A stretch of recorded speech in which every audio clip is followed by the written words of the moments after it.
It's a strange world we live in now. When you go to the movies or turn on your TV, you might notice the main character on screen is either morally ambiguous or even downright evil. Rather than dismissing any form of visual media like this, it's worthwhile unpacking the journeys these characters take and how their flaws may be similar to some of ours. Welcome to Signs of the Times Radio.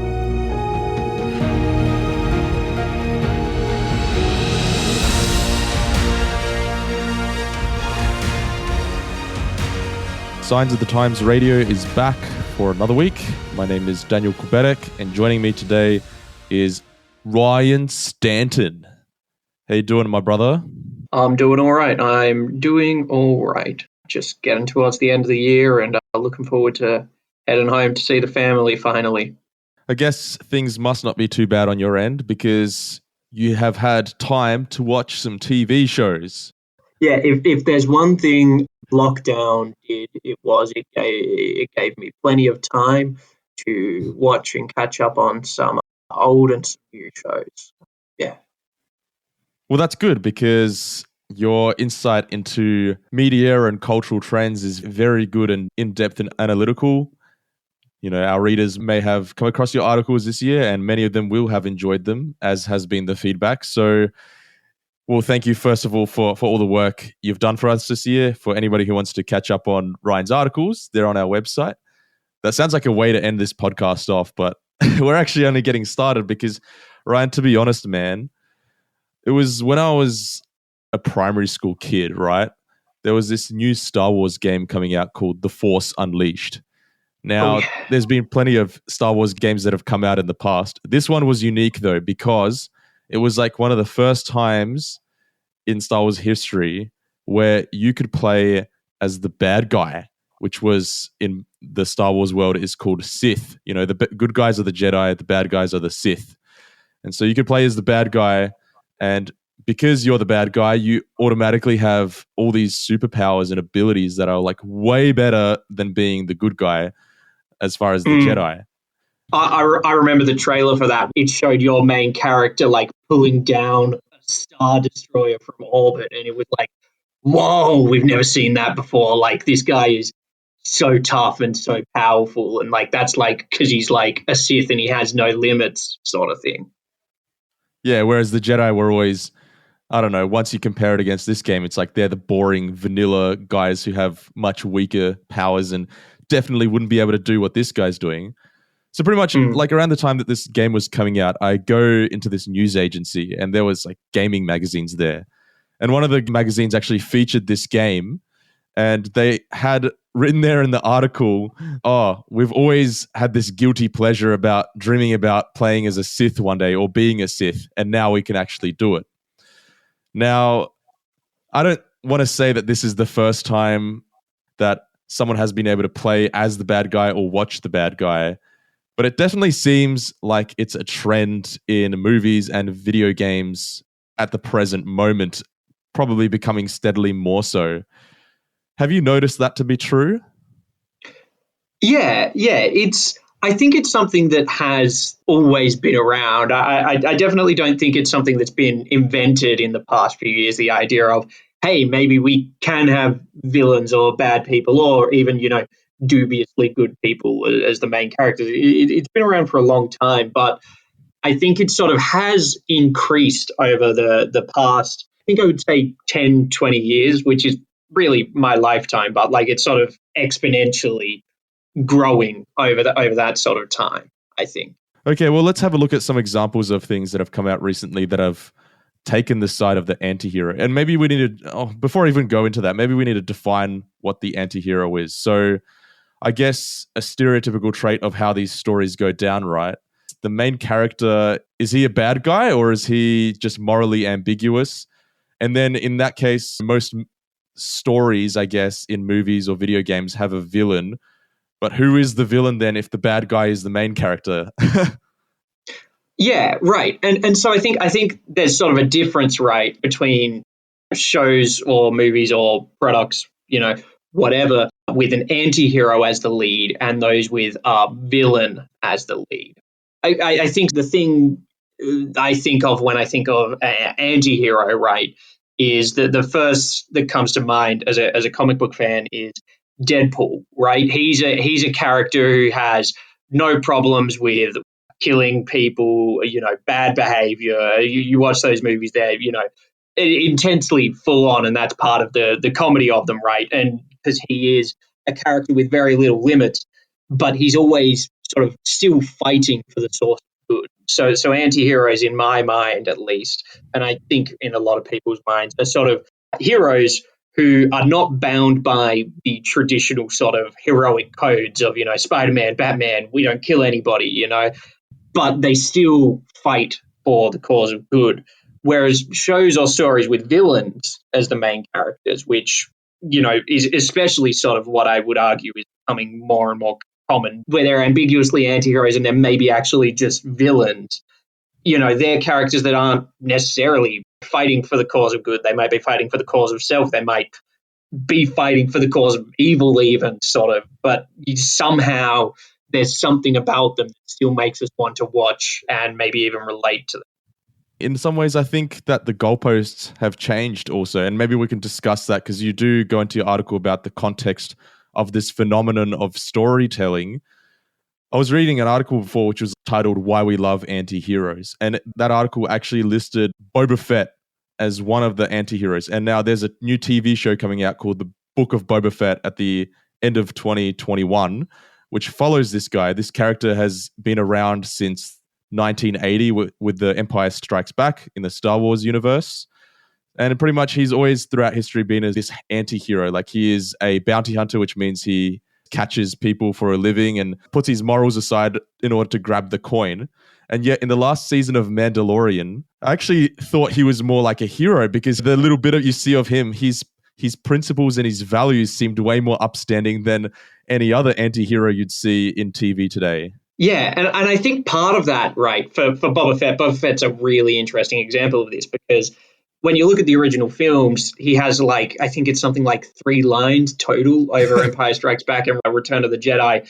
And we don't really see much of him. We see him do one job and then, well, we think he died, but he doesn't actually die. So there's not really much there to define whether he's an anti-hero or an outright villain. But because people have attached themselves to this character so much, I think a lot of what has been done is sort of, especially when you look at The Mandalorian and sort of the stuff that is in what is considered official stories now. There was some that are no longer official stories. But especially when you look at what is true for the character now, there's been a sort of sanding down of some of his edges to make sure that he is very much in that mold of an anti-hero. From what I understand, the new show has him running a criminal empire, right? But the trailers are talking about him going, I want to rule through respect, not fear. So it's that sort of he's shifting that model from, he's not a villain like Jabba the Hutt. He's trying to make something better, even if it is still a criminal empire. And I think that's what's going to be really interesting to watch in this season, because especially compared to The Mandalorian, how much of a villain is he going to be? Yeah, and while that show is happening, there's also other shows that are more morally ambiguous, even than Boba Fett. Now, one of them is one that you've been watching. I've only seen one episode, so maybe you can tell me a little bit more. It's called Succession.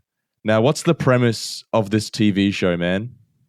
Oh, I love Succession. It is a fascinating show because it really is a show where there is no real character that is a hero or somebody to root for or even an anti-hero, because the premise of this show is it's loosely based on people like Rupert Murdoch and his family. It is about the Roy family, who's led by this patriarch Logan Roy, who is played, beautifully by Brian Cox.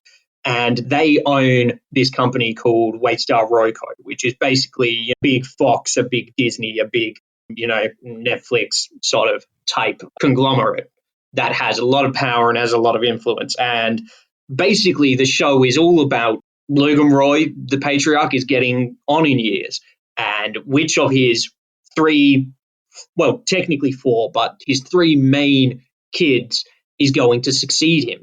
Will anybody succeed him? Will he abdicate the throne or not? So it's all about succession.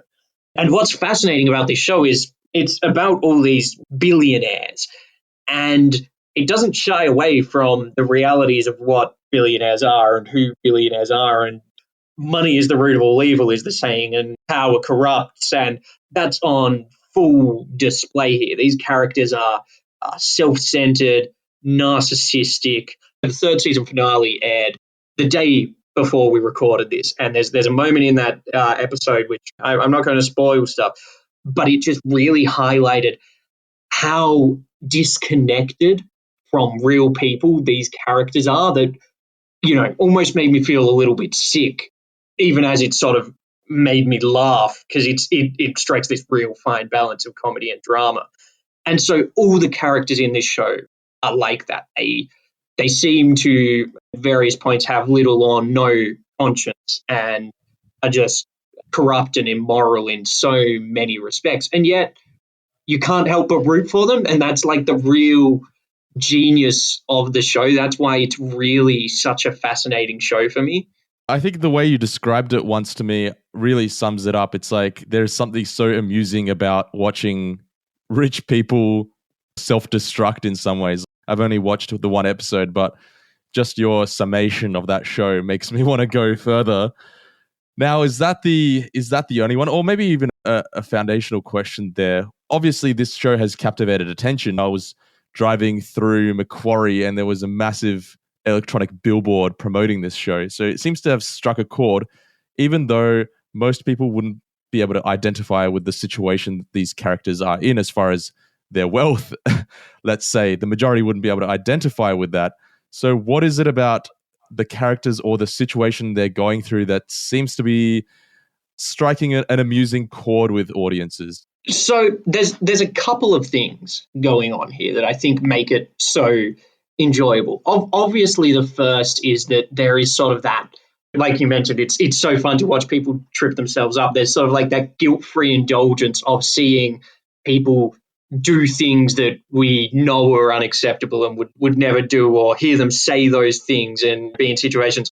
One of the characters, the youngest son, is constantly saying the things that nobody would ever be caught dead saying, and he gets all the wittiest one-liners because he's just such an amoral character. And there's joy in watching that because it's funny, it's enjoyable. It's maybe a bit of a guilty pleasure, but that's there. I think one of the other things, though, is that most stories are working on a sort of heightened state of reality, right? They're never fully, truly representing reality. They're always representing aspects of reality and whatnot in ways that we can understand and relate to. And I think these shows, even though the characters are so far removed from us and our experiences and what we view as good and decent, their behaviors or their problems or their situations are still in some ways reflective of our own. There's a few great articles from Vox about Succession, and she talks about how the show is a lot about trauma and abuse and the ways that these kids, even as they are evil in certain respects themselves, maybe evil is slightly too strong a word, but even as they are deeply flawed people who are committing atrocities against others, they themselves are victims of abuse in certain respects from their parents and their upbringing and their situation. That is sort of relatable. There was a tweet that I saw that was talking about like people going, which Succession character are you? And this journalist responded that it's, as some people talk about it like, oh, I'm totally like a Roman or I'm totally like a Shiv as a positive sort of thing. But this person was writing like, oh, no, you can definitely see yourselves in these characters. But it's not a like, oh, yeah, I'm Roman, that's awesome. It's like a, oh, no, I'm Roman. And that's reflecting like it's allowing us to gain deeper insight into ourselves and our flaws, seeing those flaws exaggerated and made manifest on the screen. What you just said about relatability is definitely true. I mean, if we look at popular media and the characters that are shown to us on our screens, I wonder, is it because we see more of our struggles in these anti-hero type of characters that we prefer to watch them over someone who is more idealistically portrayed. And therefore, watching them is nice. I guess it can be inspiring, but it's not really grounded in a reality that seems achievable. Is that part of the reason, do you think, as well, that we are so attracted to these kinds of media? Yeah. I do think part of it is that. It's sort of like, to contrast with the relatability of it, it is also, in certain respects, more unfamiliar, right? The more we watch TV and movies, especially that follow sort of more traditional narrative structures, which you could argue a lot of these still do, the more we become familiar with them and understanding of them, right? Like, I enjoy watching my Marvel movies. I enjoy a lot of blockbusters, but like, based on the first trailer for any of those sort of Marvel movies or whatnot, basically exactly how that plot is going to play out. There may be surprises about who the specific villain is or what specific personal issue they're dealing with, but you know the basic beats. And the moment you sort of hear them start talking about their issue, you can sort of oftentimes lay out how it's going. Because we have, until recently, had less stories that are explicitly dealing with these sort of more morally ambiguous or outright, what's the opposite of aspirational characters, it's a bit more unknown, and it's a bit more interesting for us to see how the things we see reflected in us are going to play out, right? One of the main plots in Succession is the marriage and relationship between one of the patriarchs, his daughter, and her husband. And there's marital complications there. And it's fascinating because it's very well written, and you're unsure as to what direction this relationship is going to go in. Because if it was a traditional story where one of them was the hero, you could see them potentially breaking up for a bit and getting back together, sort of like. But this show isn't afraid to take some risks on these issues. And as a result, that can sort of feel more genuine. I can't speak to personally what marriages, successful or otherwise, feel like, but I suspect that example might ring more true for others. And the ways some of these characters struggle with mental health problems, I can relate in certain respects to some of that, because it isn't afraid to show the difficulties that you can face with these things, because it doesn't have to make sure that the character gets better by the end so he can fight the baddie sort of thing, because maybe they all are the baddies, and it allows you to sort of see these issues from a different angle.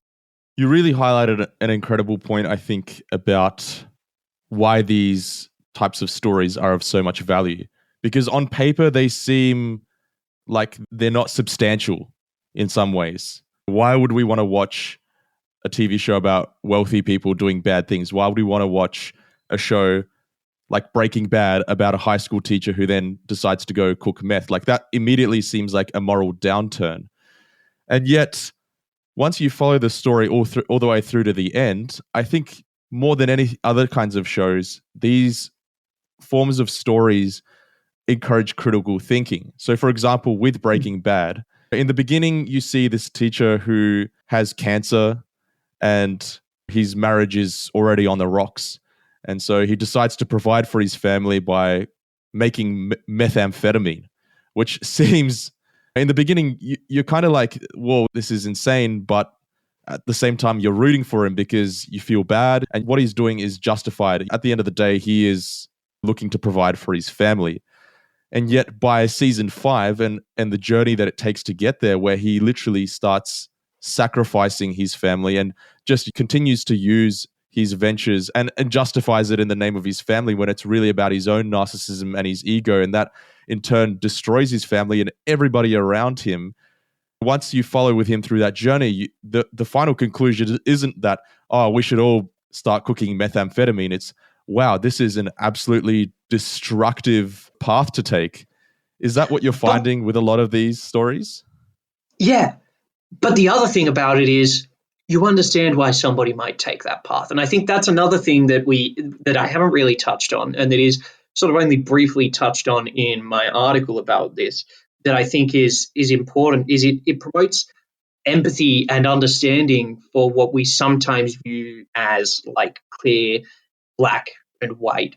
issues, which isn't to say that Breaking Bad, to use your example, makes people go, oh yeah, like, no, I see making meth is all right. Like, I see why people would do it. Is great. Let's go do it, right? Like, it still very clearly paints it as an ultimately destructive sort of thing. But very easily, we tend to paint big, broad categories of things that are good and things that are bad in society, right? Like, stealing is bad. But you watch a show where the main character is like homeless and living on the street and struggling to survive, and they've got to, live that hustle, so to speak. They've got to steal to survive. All of a sudden, it really encourages you to start thinking and promote empathy towards people in some of these circumstances, because that's the other part, right? Like, some of these characters are obviously villains in the text of the story, but other times these shows work by taking what a society view as villainous or evil or bad, and then sort of asking us to question why we think about that and why we view it that way. It really seems that like there's a pretty hectic debate in here about where the line is with the black and white, because then how much can things be justified? And that's the question I was asking myself while I was watching Breaking Bad. In the beginning, it's a means to an end, but by the end, it's the destruction of his family and stuff. Well, how much can we understand someone? Like, for example, to apply it into an everyday context for the everyday person. If we see someone who has undertaken a destructive behavior, let's say, it might not be cooking methamphetamine, but, someone has taken on a destructive behavior. How much of a balance is there between criticizing what they're doing versus empathizing with them and understanding and being part of that journey? Now, I know that's such a broad hypothetical question with no grounding in any sort of example, but what are your thoughts on that? Yeah, look, it's a difficult one. It's one that I think it's so difficult because it is sort of relative. I'm writing an article at the moment, actually, about sort of the different impacts that different actions, different sins and stuff can have, and how that sort of means that we as individuals in society treat these different things differently. And I think that holds true here. But more broadly, to put a perhaps overly reductive, slightly simple answer to that question there, I am sort of reminded of I can't remember the specific verse, I can't remember the specific, passage, but I'm reminded of the part in the Bible where Jesus talks about, if somebody is sinning, first go to them by yourself and be like, hey, look, I'm not sure about this behavior, right? Like, I'm not sure about this thing that you're doing. That doesn't work. Go to them with friends. Be like, hey, we're all worried about you. Maybe we need to reconsider this. And then if that doesn't work, then you start looking to more broader, bringing it to groups, trying to figure out a more broader, on a societal, like, how can society prevent this sort of act? That's the way I view it, because it is, yes, at first should always be empathy, but we also do need to, if that fails, balance that with the needs of others and the needs of how it will be affecting others as well.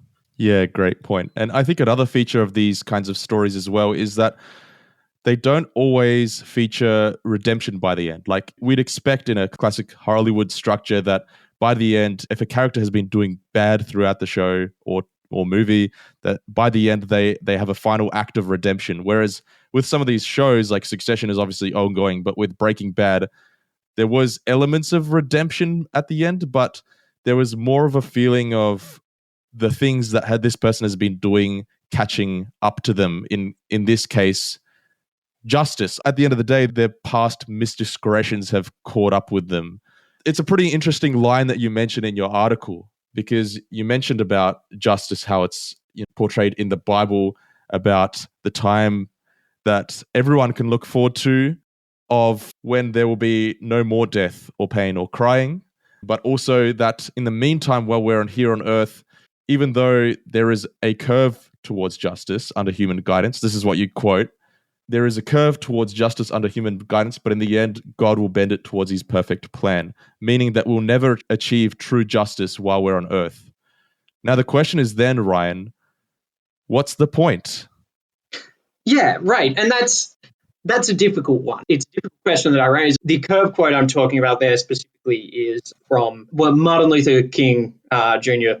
is quoting a famous pastor. For the arc of justice in the universe is long, but it bends towards justice. It curves towards justice or something to that effect. And he was talking about the civil rights movement was working to make society better and working to make it more just and more equitable.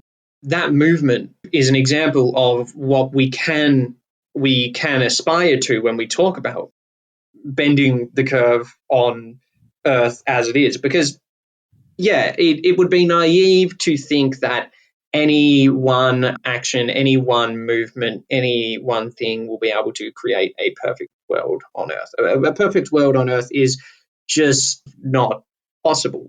Some people would say we could get close. I personally think because of the nature of the world, it would be extremely difficult to even get sort of fully close to a perfect society.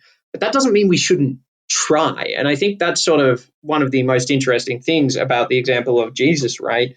Jesus ultimately came in order to herald a future that we haven't yet reached, and a future that was not reached in his time, and even if he came tomorrow, it would be thousands of years after he came. But that didn't stop him from his actions and his attitudes and his behaviors when he was around.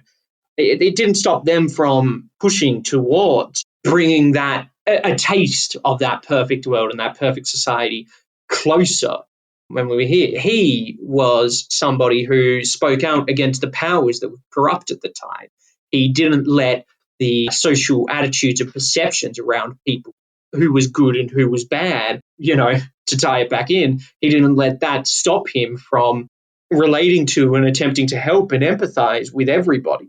He didn't let anything get in the way of what he believed was a key to making that better world, which is, sharing love, compassion, and kindness towards others. So I think just because the arc of justice is not going to reach its conclusion in our lifetimes doesn't mean that we should not ignore it, because if we attempt to help, what we can do is truly make things better for others here as well. And I think that that's something worth doing. I think that's important. I'm going to swing this into an even deeper direction. Well, we're dealing with moral ambiguity as well as injustice, because I guess justice and injustice are defined as something that goes against morality, right? So the question is then, Ryan, where do we get our morality from? Now, for a lot of people, that will be from the law, from the governing law, wherever you are at. But then that changes depending on what country you're living in, depending on what state you're living in. But then what is the common theme though? Is it just the aggregate of all of these different things? Is there something even older that we can go back to that helps us discover, I guess, what the true form of justice is? Yeah, it's a deep question. It's a question that philosophers and theologians and, everybody almost at some point in their life have debated and discussed. It would be foolish to assume that I hold the definitive take and the definitive answer on it. But I think, personally, right, I believe that there is some moral absolutes and some true forms of right and wrong and justice in the world. And that's an opinion that not everybody shares. I have some friends that sort of say that ultimately what we believe is that way we only believe that because it is, evolutionarily speaking, beneficial for us to believe that, which is a theory that has a lot of proponents and acceptance around the world. And it's there. But I tend to believe that there is something deeper.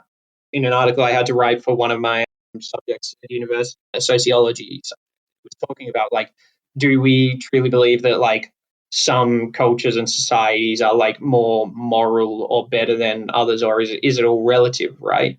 And I think ultimately, when you get down to it, right, there's a lot of semantics in it, but I think ultimately the semantics can obfuscate the truth that there are some actions that we would all, regardless of where we got it from, deem moral or immoral. And that is what I would sort of cite as evidence that ultimately we all do agree that there is some primal accepted truths about what is right and wrong. And for me, right, knowing that and believing that fact, what I view as getting them from, where I view them as getting them from, is through my faith in the Bible and my belief in Christ, right? I believe that these sorts of things were placed as a way to improve life for everybody and to work towards that perfect world. Some others disagree, but that is where I view these things as coming from. They are the guideposts to a better tomorrow for us. Maybe we can unpack where those guideposts came from, essentially. Like, from my understanding, there was this dude called Moses, right? And he was given by God these tablets which had the original moral code. Now, it was 10 points in there, and some people may be familiar with them as known as the 10 Commandments, right? Now, I think a lot of people may hold a bit of a grudge towards the 10 Commandments because they kind of, on paper, seem like a bunch of rules, like a bunch of you don't do this or don't do that. But I've heard people say in the past, just analyzing these 10 points that God has given for us to live by, that the first 4 are essentially love. And the last 6 are also love. It's just that the first 4 are summarized by love God, and the last 6 are summarized by love people around you. Like, just going through them. Yeah. You know, don't have gods before me. Don't make yourself an image in the form of anything else other than me. Don't misuse my name. And remember the Sabbath day that I created for you, can all be summarized by love and respect for God. And then the other ones, honoring your father and your mother, not murdering or committing adultery, stealing, giving false testimony against your neighbor, or coveting your neighbor's stuff. Now, those are all love and respect towards your fellow person. But at the same time, it might seem so black and white that it's simple as love, but is it? Is that what true morality is at the end of the day? Like, a true moral justness is love? Yeah, so there's a few things to unpack there in that discussion of the 10 Commandments. And I want to go through sort of each of them in turn because I do think that they are a really important case study when we're talking about morality and how it exists. And the first is, you said that I think a lot of people have a grudge against the 10 Commandments. I would argue that I don't think too many people have a grudge against the 10 Commandments specifically, because as you outlined, right, like they do ultimately seem to come down to love. I think some people might have a bit of a grudge against the first 4 because, you know, they don't believe in God, and so they sort of view them as like, well, you know, not important. But I think most people believe in ultimately the parts of the 10 Commandments. Nobody wants to be stolen from. Nobody wants to be cheated on. Nobody wants their children to disrespect them if they have them. Nobody wants to be murdered. Nobody wants to be murdered. I think if we do see people chafing, it's against, like, so, you know, the 10 Commandments were given to Moses by God. God also gave Moses a lot of other commandments for his people in their specific sort of situation, in their specific time. And it was, you know, when you're interacting with other tribes in this time, you know, thousands of years ago, here are all the different rules. And a lot of people sort of see them and look at them and say that they are not as relevant in a modern context. And they would be correct in that, right? And that's why God gave us the 10 Commandments as sort of like the separate prime above all else rules that we should be following. And that doesn't mean that all the old rules are, you know, completely pointless. There are some things that we can still gain from them today. And when we look at them in their context and what they were trying to do in their context, we can learn things from them. But ultimately, right, what is important is those 10. And as you mentioned, and it's something that Jesus himself in the New Testament, if you look it up, points out as well, those 10 commandments are really the 2 commandments, are really 2 parts of 1 commandment.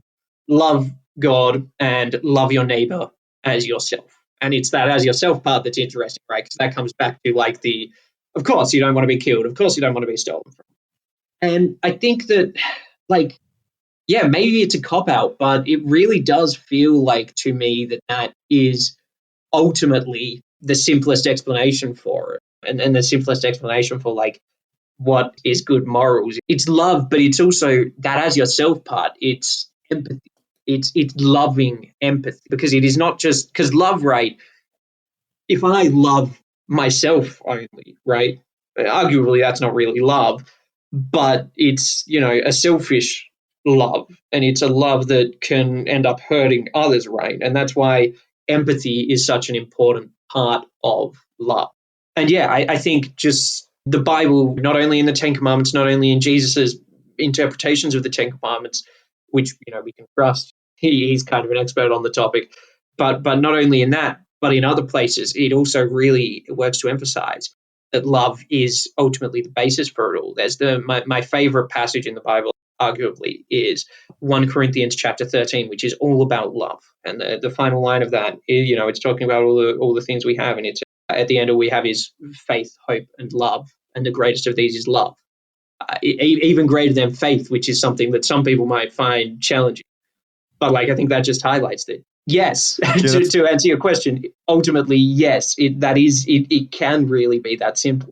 I think this really has an interesting parallel to something that you mentioned in your article. You wrote this line that these anti-hero kind of pieces of fiction serve a purpose, and that purpose is that they, quote, place a mirror on our own actions and attitudes.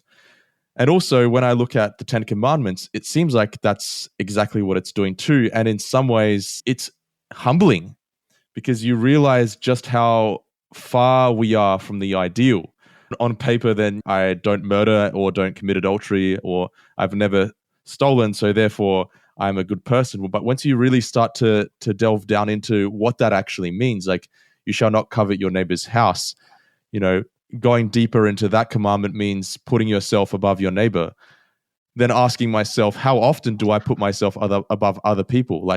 I cannot honestly say that I am a truly 100% humble person. If someone comes to me and needs something and I deny them that out of my own ego or out of my own selfish interests, I cannot say that I am 100% humble. And in some ways, a lot of people, when they see themselves falling short of these commandments, that can be quite depressing. So does that just mean that we all suck? Or is there hope? Well, I think recognizing those issues through this stuff shows that there is hope. To sort of contrast it with more traditional narratives, right? The metaphor of it being a mirror is interesting, because if Marvel movies and that sort of, and I keep going to that because, that's the thing that's dominating the box office. That in many respects is emblematic of, the traditional hero's journey and everything. If those movies were mirrors, they are mirrors that only show us, for the most part, the best parts of ourselves, right? When we relate to the characters in that, we relate to the characters in that because they are sort of aspirational and they're what we want to be like, and they represent, the best of humanity. Superman, Captain America, Spider-Man, all of them, they're all like that. But the downside to that is that if we're looking at a mirror that only shows us our best parts, it's very unlikely that it's going to encourage us to improve on the less desirable parts of ourselves. Because we see those movies and we're satisfied by them, and we're like, yeah, humanity is good, it's great. We're like Spider-Man, we don't need to work on anything. Admittedly, when I say it like that, I'm being slightly glib, and it's a slight oversimplification of what those movies. But it's the core truth there of these movies don't ultimately convey much in the way of things to challenge us and make us think deeply and reflect on ourselves, potentially on our flaws. And that's why the mirror here that sort of prompts us to think about those things and ask us those tough questions can be so helpful, I think, because when you see, it comes back to that tweet I mentioned earlier of oh no, I am just like Logan Roy or Shiv Roy or Walter White today, right? It makes us go, why am I acting like that? What can I do to change that? I don't want to be the guy that ruins his family because of his narcissism. And so I think ultimately, right, that's why it can be positive and it can be a hopeful thing, even if the content of these things themselves are not that positive or not that hopeful. Yeah, I think that's the fantastic point. At the very least, when we watch these TV shows, I think one thing you're really striking there is to watch these pieces critically and try and look for ourselves in them and not just laugh at it as if it's something that's disconnected or separate from ourselves. it's an even more honest look then at the 10 Commandments and really thinking about in what ways do we not love our fellow person? In what ways are we not loving God? And then wondering in what ways can we be more loving towards other people and bringing justice about in that way. And so if anybody wants to do that and just check out those verses that we mentioned there, if you have a Bible around you, if you want to just jump online, bible.com, look up Exodus chapter 20 is the one where you'll find a lot of this stuff. And look, if you want to learn more about this kind of stuff, even about what the concept of true justice is, we actually have a free course that you can access. You can just go onto signsofthetimes.org.au/contact, or even just send us an email at info@signsofthetimes.org.au. But Ryan, I guess just finishing off on this discussion, is there anywhere else that you would also point people towards as far as looking to find a more complete idea of morality or justice? Do you think this is a great place to start, or is there anywhere else that you would also like to encourage them to go look into? I think those are good places to start. I would also say if you're on the Signs website, there's a couple of other articles about it. If you just sort of type justice in the search bar, there should be a couple that are pretty good on that. There's also one that I wrote that sort of aligns with the part I was talking about at the end of the mirror and wanting to improve called The Necessity of Being Wrong. I also think that there's a book, especially when it comes to finding clarity on whether there is true morals or true justice in this world. There's a book by Abdul Murray called Saving Truth, Finding Meaning and Clarity in a Post-Truth World, which I thought was quite interesting. It's not perfect. I don't agree with all of his points on this matter, but I think that that's an interesting look at this sort of debate of is there objective morals, is there objective fact, stuff like that from a religious perspective. Yeah, absolutely. Well, thanks, Ryan, for joining us on the podcast and pointing us to some awesome resources. Look, dude, I hope you have a great time with your folks. And indeed, for the listener as well, thanks so much for joining us on Science Radio, both to you and to the listener for this year, and hope to see you in 2022. Thanks, Ryan. Thank you. Today's episode was based on an article appearing in this month's Signs of the Times magazine. A subscription is just $26 for 11 issues a year. To find out more, visit signsofthetimes.org.au in Australia or signsofthetimes.org.nz in New Zealand.